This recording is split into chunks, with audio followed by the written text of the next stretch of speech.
on? Yes, we'll do, yeah. Okay, we're live. Okay, thank you, Katie. Right, thanks. Welcome everyone. A special welcome to Councillor Reid. Thank you. For his first decision day as Cabinet Member for Public Health.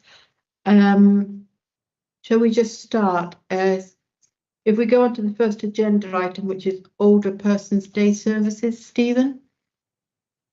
Yes, thank you, Councillor. So the report is looking for spend permission on the future delivery of day services at Chesil Lodge in Winchester and Newman Court in Basingstoke to enable a Cabinet decision that was taken on the 8th of August.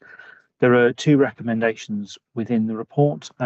First, that the Executive Lead Member approve expenditure of up to 12.1 million over a proposed 8-year timeframe. And that the Executive Lead Member note the content of the report in relation to the process and recommended requirements in terms of selecting a suitable alternative provider to deliver those services. The option to consider a transfer of the delivery of these services form part of the Savings Programme consultation proposals. And this report covers some of the details of that and also can be read in conjunction with the report that went to Cabinet on the 8th of August.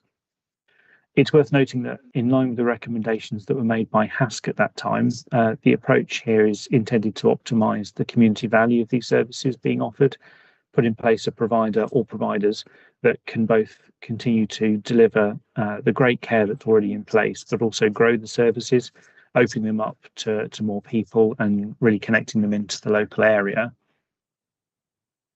To enter into contract with a provider or providers for the service, the County Council needs to ensure that we've got sufficient spend approval in place to cover not just what we expect to spend, but also the entire value of the opportunity of that contract.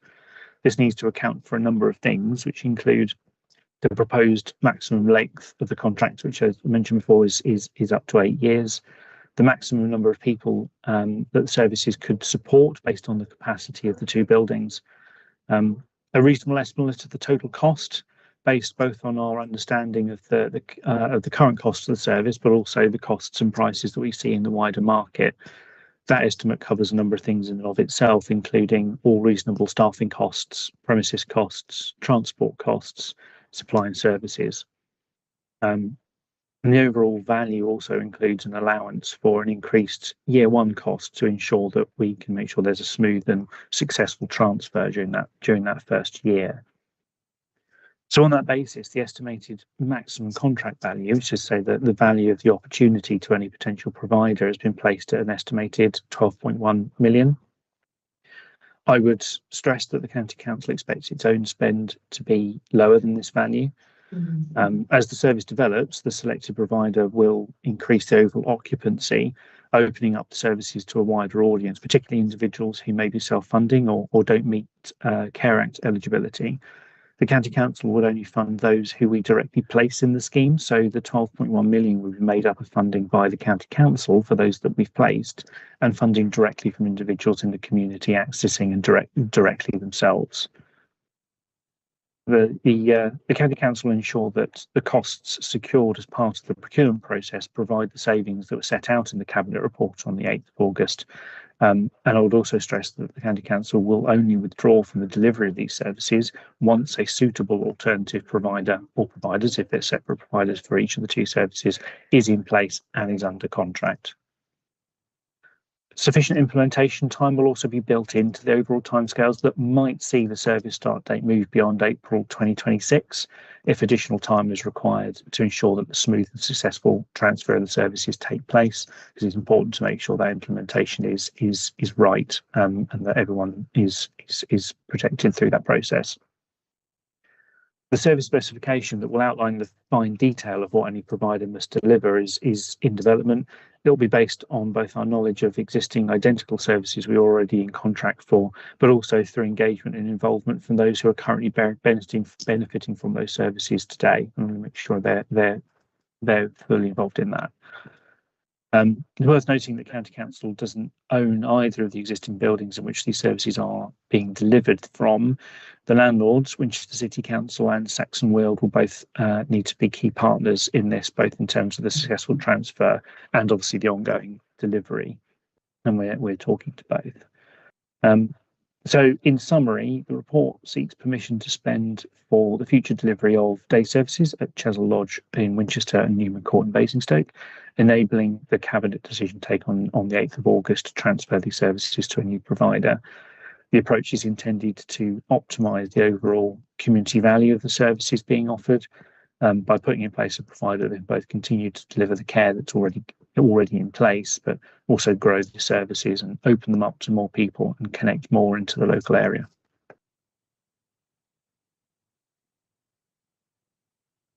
Thank you, Stephen. Can I turn to Councillor Withers now as Cabinet, as Chairman of HAS, because he was very much involved with the working group, and it'd be quite good to hear.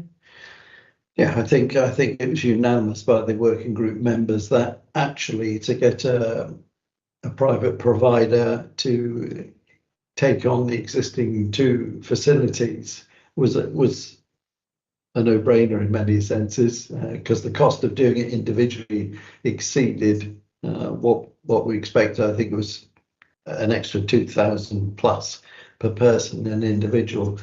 And the members that actually use those services really did enjoy going there, and it was a big part of their life. And to ensure that the standards were maintained and the ability to grow the membership for the 5 days of the week made it quite clear to us that an outside provider had the capability to meet our needs and grow membership from the public and also give additional services. So we unanimously agreed the decision to go out to 2 outside providers. Recommendation to both the executive officer and to Cabinet. Thank you, Councillor Withers. Councillor Reid, I know you were involved with the discussion as well. Do you have any questions or any comments to make? Just one question. I mean, I fully agree with everything that Bill just said. I went and visited Newman Court in Basingstoke and saw how valued the services are.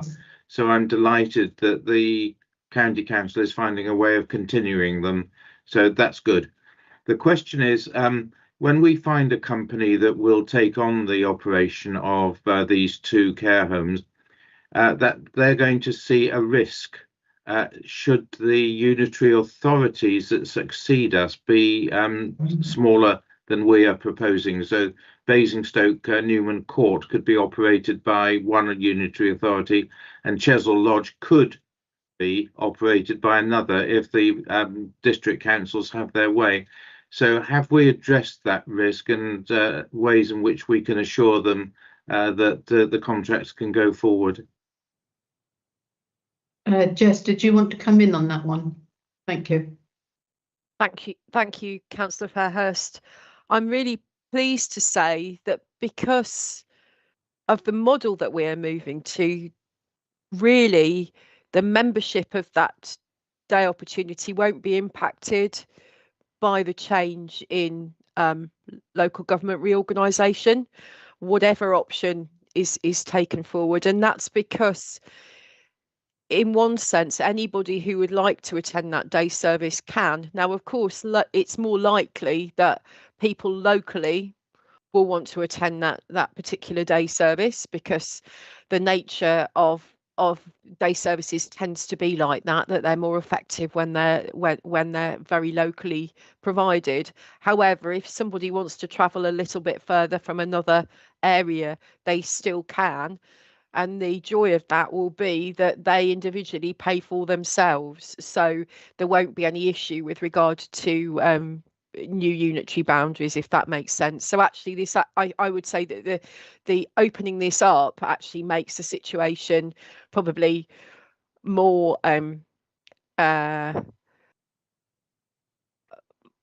easier with the advent of LGR than perhaps if we were retaining them as HCC care and support services. Yeah, thank you. That certainly answers the question from the point of view of the users. What I was just asking was if we did a deal with Red Blogs Limited to run the 2 care homes, it would be very easy for a unitary authority that contained both Basingstoke and Winchester to take that on. They would still have a relationship with one unitary authority. But if Basingstoke and Winchester ended up in different unitary authorities, Fred Bloggs Limited would now be contracted with two different councils, and they might see that as a risk that makes the contract less attractive to them. Thanks, Councillor Reid. So in answer to your question, I think that there might be the commissioning arrangements might sit with one local authority, but somebody might be able to enjoy an individual place at the day services from another local authority. I think that would be the situation. The positive around that is that actually the unitary that's hosting the arrangement wouldn't need to pay for the person that is coming to them. That could be paid for by either the unitary or the person themselves, depending on the method in which their placement is being funded, whether they're paying for it or whether the unitary are paying for it. So I think it would be no different to any other service that we would be running in that regard. I don't think that this in itself creates a problem, and it will all be part of the transition arrangements that we plan well for that in collaboration with the other local authorities, the new unitary authorities that we'll be moving towards. So certainly all of this, all of our commissioning arrangements and operations will need careful working through, but I don't think this presents a problem, a new problem. I think this will settle nicely into new arrangements with, and we'll be able to deal with any issues through transition. Okay, thank you. Right, thank you. Like Councillor Withers and Councillor Reid, I've also visited the day centres, not for the first time. I've always been impressed by the care and dedication of our staff, and the joy on people's faces as they walk in and recognise the same people and staff and the variety of things that the staff do for them. So I'm more than happy to approve this, Stephen, and I thank you for all your work in getting it to this stage. So thank you. Thank you very much. Okay.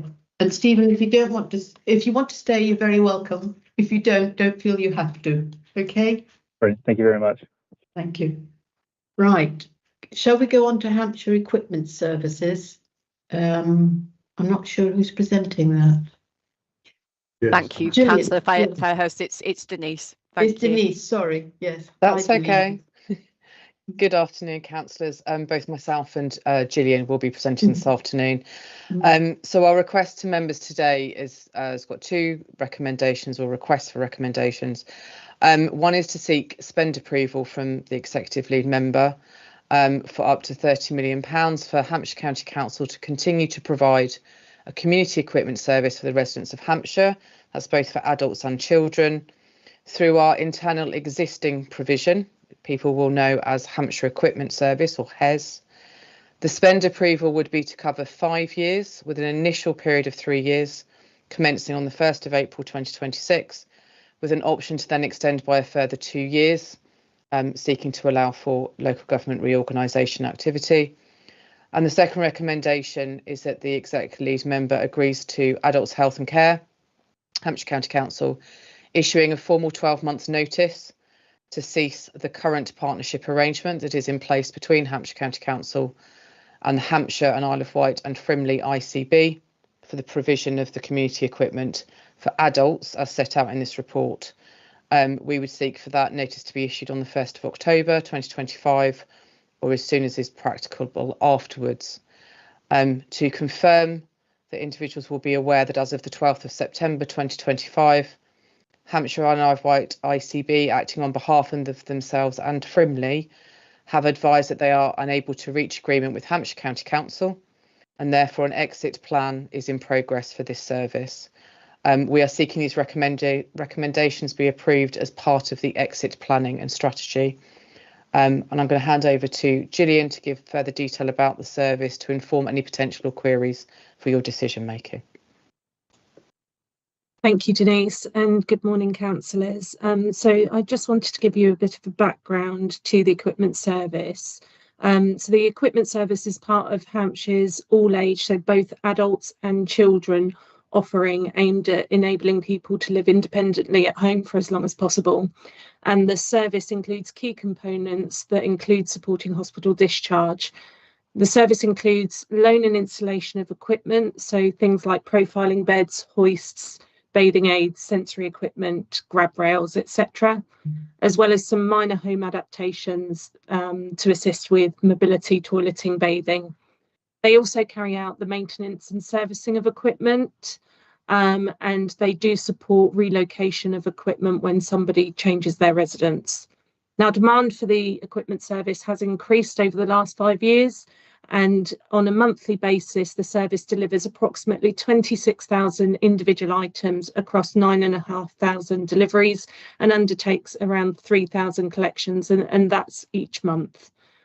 The service also operates some sub-stores. These can be based in hospitals, hospices, our short-term service settings, our reablement settings, and they hold some stock of smaller high-use items such as slide sheets, walking frames, that enable easier access to those items for prescribers to support faster discharges.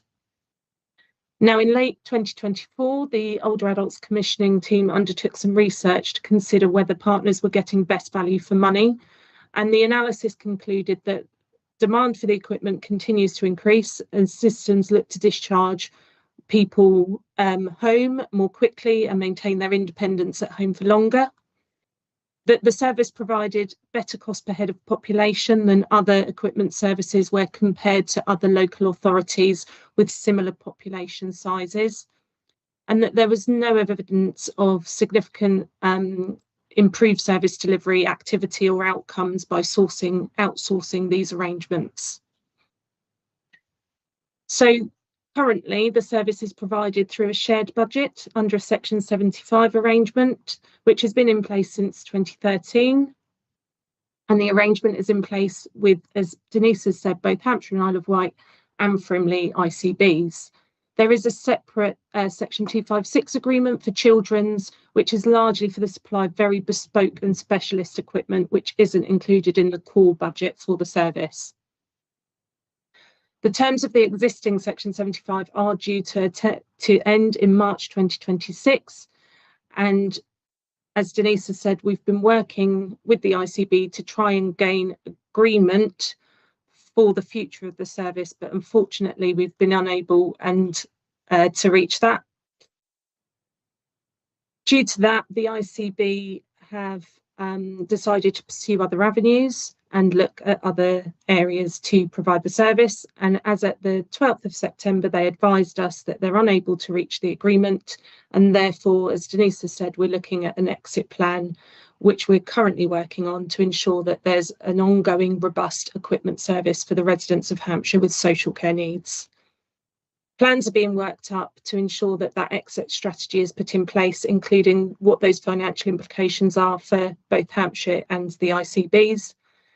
And we recognise that the decision to cease the partnership will have significant implications.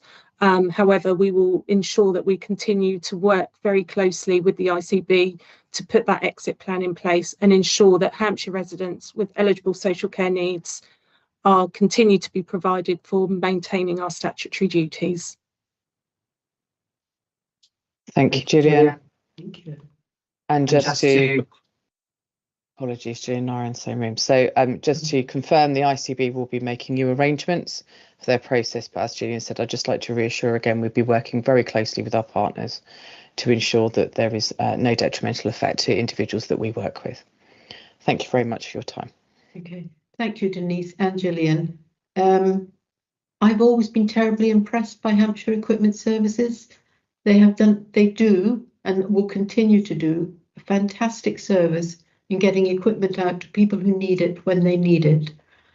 I'm really disappointed that the ICBs have decided to withdraw, but on the other hand, we as an organisation cannot continue to subsidise the delivery of stuff that they want financially. I hope we'll continue, as you say, to work in partnership with them. I actually also have a feeling they'll find it very hard to find another service that's as good as us for the price.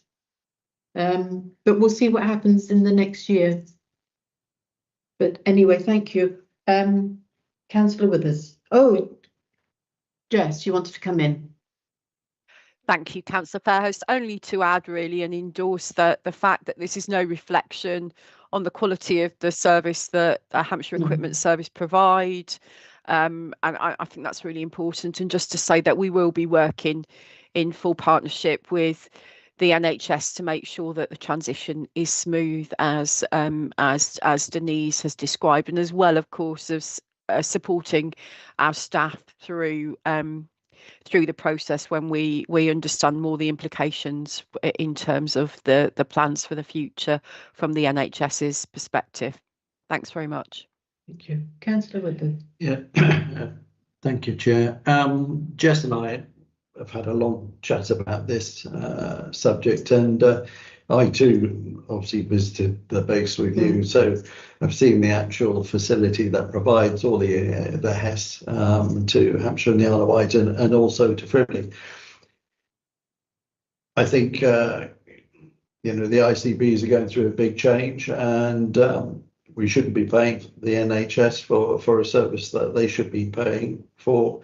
And my main concern, as I said to Jess, is that actually, because I know Surrey Heath, for example, get the equipment from Frimley, and my wife gets it as part of Surrey Heath. So we need to ensure not only that there's a smooth transition from curtailing, ending the present contract, but we also need to ensure that we get our kit back.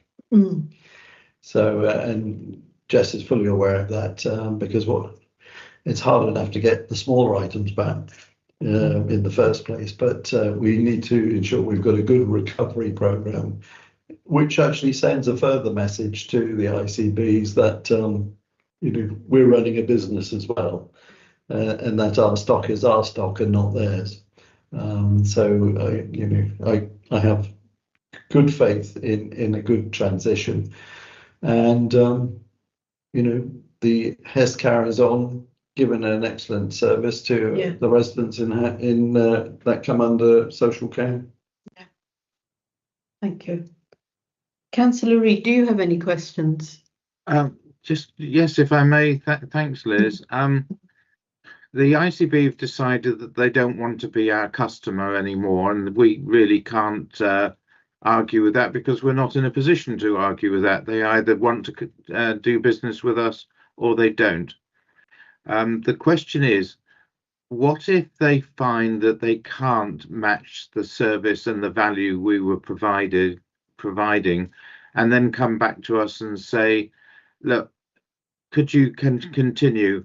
Are we going to protect our position that we could take it on again when they find that they've made a mistake?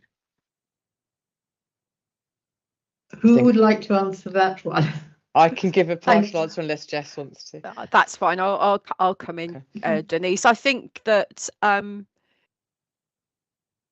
NHS have had opportunity to consider their options, and they are in full understanding that this is a point at which we are going to be needing to give notice on the Section 75, and they have made a decision that they will be making new arrangements.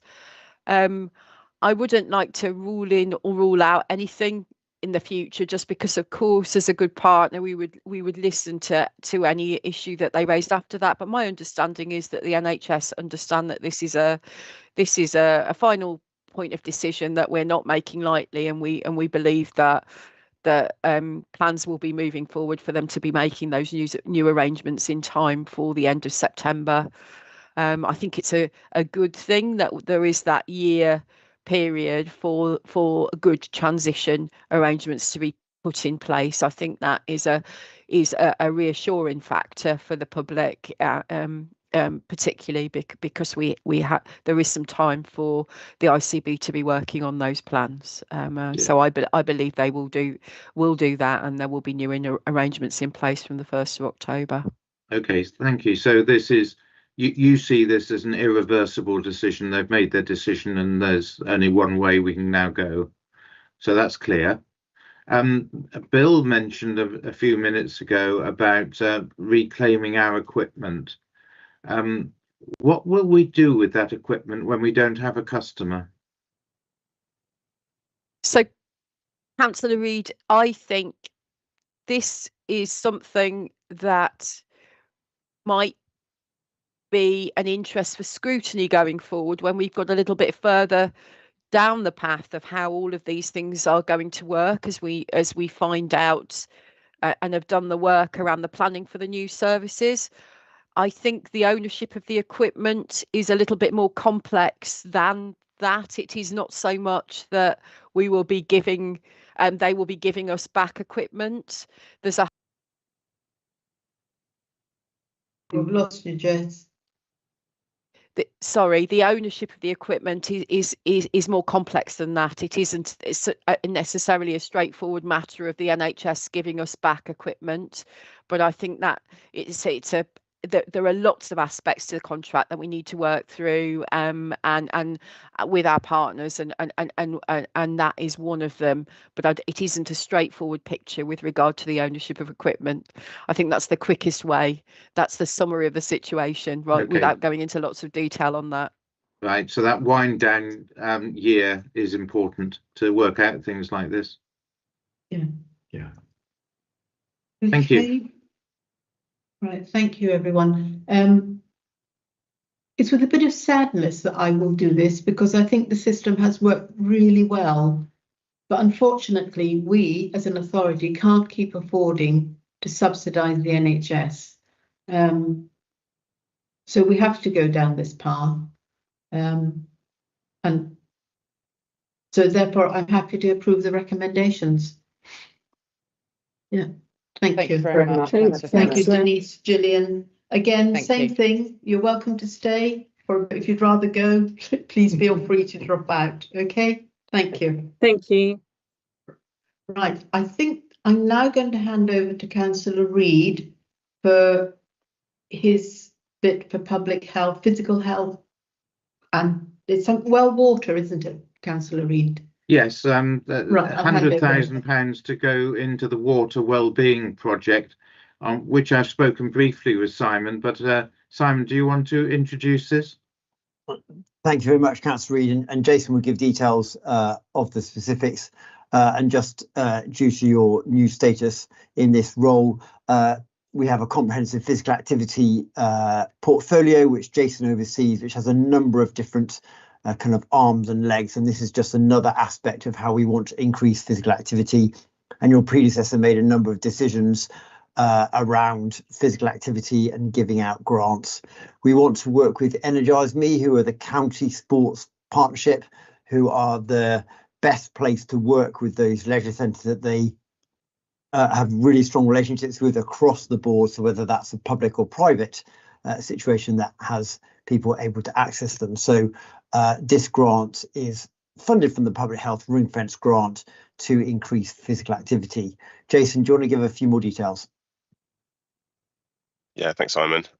So yeah, as Simon outlined, we're proposing giving a grant to Energise Me to support pools across Hampshire to achieve the water wellbeing accreditation.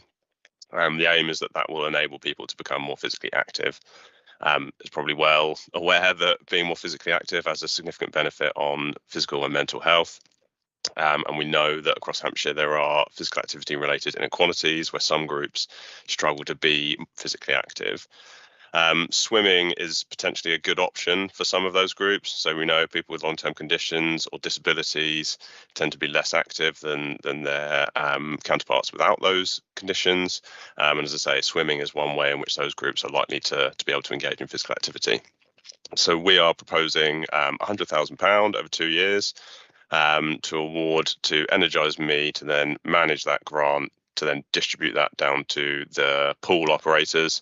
As Simon mentioned, that could be the kind of large operators like Places Leisure, Everyone Active, etc., or potentially independent operators if they are in areas of great need. So it'll kind of be targeted where we know inactivity rates are highest. For those who aren't aware, I know someone provided a little bit of background, but Energise Me are our active partnership that cover Hampshire, Isle of Wight.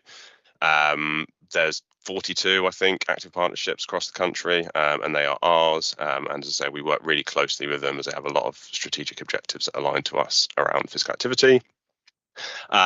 So as I mentioned, the grant will be used to achieve the Swim England Water Wellbeing Accreditation. That's the kind of first stage. And then within that, the second stage is for pools to put forward proposals that are kind of more targeted based on their local need. So that could be things such as an iPad-based aquatic activity for people with musculoskeletal conditions. It could be swim on referral, adult swimming lessons. There's things such as mental health swims, out swimming cancer for people who are recovering from cancer. There's a variety of different options, but it's up for those local pools to understand their local need.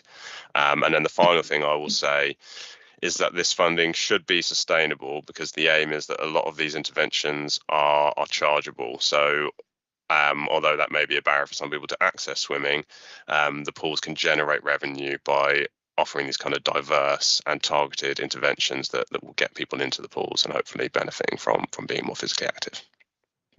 Thank you. That was very useful. Liz or Bill, did you have any input here? Can I just ask Jason? I mean, people who swim go swimming because that's what they enjoy, but we've got a vast amount of the population who either don't swim or are horrified at the thought of going swimming, but they're the very people who might well benefit for it. Do you have any idea how Energise Me is actually going to draw these people in? Yeah, so that's one of the aims of this programme, is fundamentally to try and engage with those people who aren't engaged in aquatic activity. So some of the reasons why people don't engage, I think that they may not feel comfortable or that the pools may not be accessible. So by providing training to the leisure providers, that will help. Energise Me will also work really closely with the health sector. So that we can kind of generate referrals and raise awareness of the benefits of aquatic activity. So there is kind of more wrap around this than purely just swimming pools achieving that water wellbeing accreditation. There is some of that kind of partnership working across the system to, as you say, try and get those people who aren't engaged into the pools. Thank you. Thank you, Liz. And just following that up, do we have any metrics that are going to be agreed with Energise Me so that we can say after the money has been spent, actually it did deliver on the objectives that we set, rather than just handing it out and not watching? Yeah, there are some KPIs within the grant agreement that we will be holding Energise Me accountable to in terms of distributing the grant. And then a lot of those pool providers, obviously when people access a pool, we know like the swipes through the turnstiles and things like that, and Good Boost intervention in particular gives us a lot of information around actually progressing through the musculoskeletal intervention. So yes, there will be quite a lot of metrics and data that we can get from this programme. That's good, thank you. Bill, did you have any input? Just to say, I have seen members of residents with learning disabilities going to Farnham Leisure Centre, because obviously there's not one in Farnborough at the moment, and they love the opportunity of going swimming.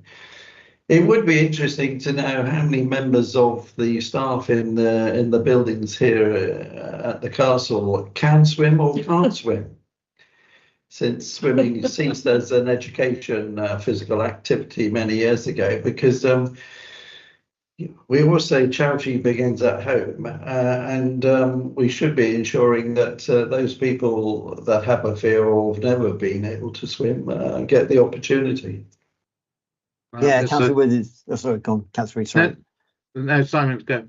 It's an interesting question, isn't it? And there is the survey that we do as a country on kind of sports and activity, but as a staff member, I think we do have a wellbeing survey. I think we start asking about swimming. There may be a question of why is the county council interested in my personal swimming habits?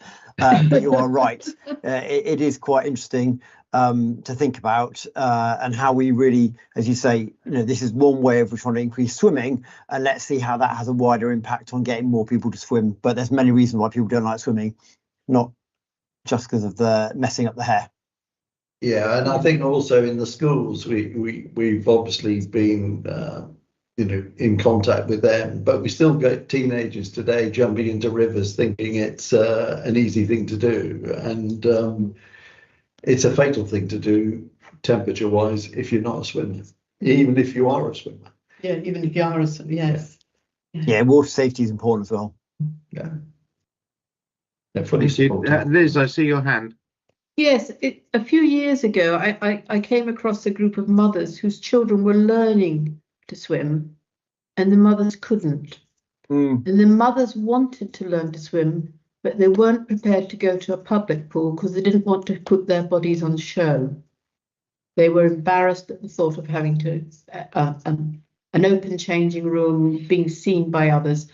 And actually, and I don't know if this will cover it, we actually managed to hire a school swimming pool where they had it just to themselves. They were quite a small group, there's only about 10 or 12. But actually the difference that made to them, that once they learned to swim, and once they had that confidence, they could then start accessing the other one. And it's only because their children have been taught to swim at school, which I know is not part of the thing anymore, which is a great shame. Yeah, you're right, Councillor Fairhurst. How do we, and for me, there's something about how do we really increase the number of people taking physical activity? And there's that campaign that still goes on about this girl can, and you're right. It's often about females not wanting to be, and just to take the words from the advert rather than anything, about being sweaty or kind of getting changing right. So how do we really change that perception is really important. So I hope that this scheme, which is increasing activity, will do more and more of that and change that perception. Super, thank you. Well, this sounds like a worthy scheme. I looked up Energize Me on their website and mentioned to Simon that it seemed that most of the publicity they were getting on there was Southampton and Portsmouth related. He's going to pass that on because I'd like to see, as a result of this, that there's a lot of mention of the Hampshire improvements that have taken place. Right, well, this is just for anyone watching to emphasise something that Simon said. This isn't coming out of the council tax; it's coming out of the public health grants that we get and we disperse. It seems an eminently good thing to do. So, unless anybody else has got any input here, I'd be happy to confirm this decision. Back to you, Liz. Right, I think that's it for today, everyone. So thank you all very much for attending. Katie, do you want to switch off the recording now?